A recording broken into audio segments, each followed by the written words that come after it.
Hi guys, welcome back. Today I'm going to go over the fundamentals of passing. Passing is extremely important because honestly you can't do much without passing. You can't serve, get the ball to serve, you can't hit, you can't set. So everyone needs to learn how to pass, and passing is great. Now there is a difference between passing outdoors versus indoors. Passing outdoors, it's a little more up and down of a movement, so you use your legs more to steady because you want a simple angle. There's not when you're swinging through, there's a slight difference of angles between down here and down up here. And it doesn't matter as much indoor as it does outdoor because you only have one other person to cover almost the same amount of court. Indoor, it's a slight bit different. There's 5 other players and it's easier for us to move around because we're not in sand. So I can make angles and use my arms a little bit more to push the ball instead of using my legs, because that'll just create a straight up motion, and you don't really want your setter coming straight to you because then they have to move a lot and you're complicating their job. So let's get on to the 5 keys of passing and posture. This is the first key of passing. Wrists and hands. Take your arms, lay them straight, and align your wrists. Push them tightly together. Then you're going to take your hands and fold them over each other. It doesn't matter which hand's over the other. You want to then align your thumbs and point them towards the ground, and so you can pass from a nice position. Putting together your wrists and hands, that your wrists are tight together, otherwise you won't have a nice hold on your platform and it's easy to slip. Also make sure that your fingers aren't sticking out too much because that will create an uneven platform. This is the second key of passing, straight and simple. Now I'm just going to toss her a few balls and she's going to use just the first key, wrists and hands.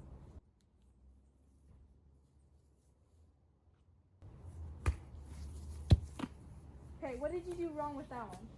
There, because I was only focused on my wrists and hands, I couldn't create a straight platform.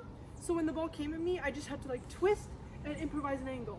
However, that's not reliable and I can't get my ball to target that way.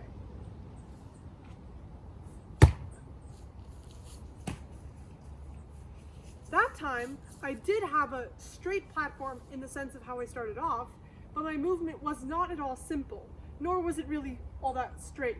But if I keep my hands straight and simple, I can make sure my pass is reliable and to my target. That was a good pass because she kept her arms straight and simple, and it was one fluid motion, not multiple angles to bounce off for the ball to bounce off of. That's the second key of passing. This is the third key of passing. Face the ball and angle to your target. Again, I'm going to show you with some examples. So there's an issue because while I started off facing the ball, there's this natural instinct that I want to face where the ball's going to go. So in the middle of my pass, I swung to move where she is. Now, while that might seem to work in the sense that you want to see where the ball's going, it fails because you're skidding your arms through that movement, even if you don't realize it very much, even like this. If you bring it down at all or bring yourself this way, the ball will spin off in the other direction, and either you'll get a lot of backspin, which can be really hard to set, or it can go in the wrong direction, or in general, it's just a very unreliable pass.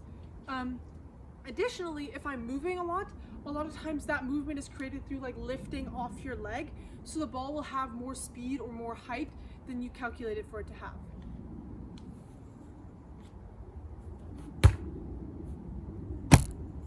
That time, there's fault in my ball because I started off like this, but you have to make sure you freeze at the end of the ball, and so you can really check what that angle was, not move that angle too much, because you have to realize this angle right here where I start is different than this angle where I ended. And you need to get some movement to get behind the ball, but if it's too much, that angle will change. So you have to try to keep your hands together, which is again really important with your wrist and your hands, and to keep it nice and steady so that your ball has a really reliable angle. So I'm facing where my ball is coming from. I know I want to target over there, so I'm just going to create this nice simple angle, and I'm going to freeze at the end of it. and I went right to my target because I created an angle. Now you see, I do look over there. It's not that I'm not, but my body is not at all facing where the ball went. And that's the third key of passing. This is the fourth key of passing, shuffling. So we'll start with some examples, and I'm just going to start with my first keys at my wrist to my hands. I'm straight and simple, and I know ball only knows angles, so I'm going to angle to my target. Okay, so there I didn't even reach the ball. But the big mistake there was that I took a step with the wrong foot of the direction I wanted to go. And it seems like something that might be kind of crazy, like, oh, I would never do that. I would never, like, look, she looks so dumb crossing her legs. But it's something that happens actually a lot. And a lot of times you don't notice it as much because you cross and you like move forward in really any direction. Like that doesn't look too bad, but it's a very uncontrollable pass. There, I took a step with the right leading foot, and so I could create a nice angle. There, I took a step, right? And again, it was probably an okay foot to make a movement with, but the error there was that I didn't create a nice three-step movement. And a three-step movement will allow you to cover almost all of your ground, especially in a slower game. So that will look like 1, 2, 3. It could be forward, it could be forward to my left, 1, 2, 3. I could move straight out to the side, 1, 2, 3. I could move, from here, I could cover a ton of ground. Right? So that's the idea. Those 3 steps should allow you to cover a ton of space. It's really simple and allows you to create the best angles.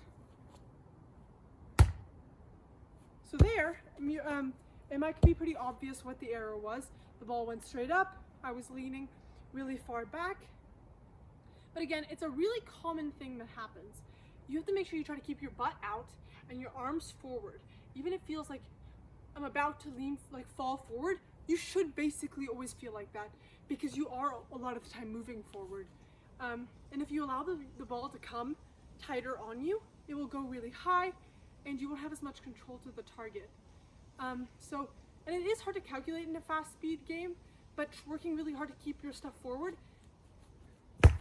is really good. And there I took a dead step and I moved forward, but again, because I allowed the ball to not to be high up on me, I had more control.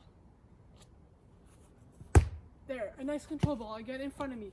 And so we like to say, like when we're practicing in the gym, I like to kind of imagine the idea that the ball could bounce between your legs. So don't allow a ball to come higher on you than you thought. And if it did, sometimes you have to move, whether that means moving back or moving back, which is more at work, but it will allow you to create a lot stronger of an angle. And that's the fourth key of passing, shuffling. Now this is the fifth key of passing, and it's seeing the spin. This is especially important in serve receive. For example, if I have a topspin ball coming at me, it can drop straight in front of me and I won't be able to pass the ball. Again, the same thing is with backspin. It can drop straight in front of me instead of continuing the motion, and I won't be ready to pass that ball.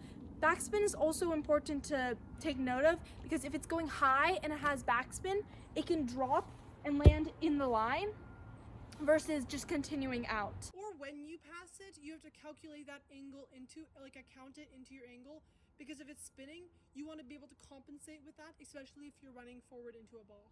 That's also especially important. And the last type of spin, other than side spin, is no spin, which is floating. And if it's floating, it can just shift to the side. It could be coming straight at me and I'll be ready with that angle and it'll just end up somewhere else. And you need to be able to make quick angles or move your body to get that up in a nice pass. And that's why following the first 4 keys will help you do this, because you will have the ability to create those angles and move through those angles if you take into account those 4 keys. The last type of spin is side spin, and if the ball is coming with a side spin, it'll just dive towards one side, and you'll have to have a faster reaction, maybe a bigger angle, because it's just shifting to the side. It's also important to know this if you're close to the sidelines. Now I'm going to go over posture and stance. This is very important, but is not part of the 5 keys of passing. You're gonna go into your legs apart around shoulder distance, because if you're too wide, then I can't move to get any balls. Or if I'm too narrow, I'm like a worm and I can't actually make a solid angle.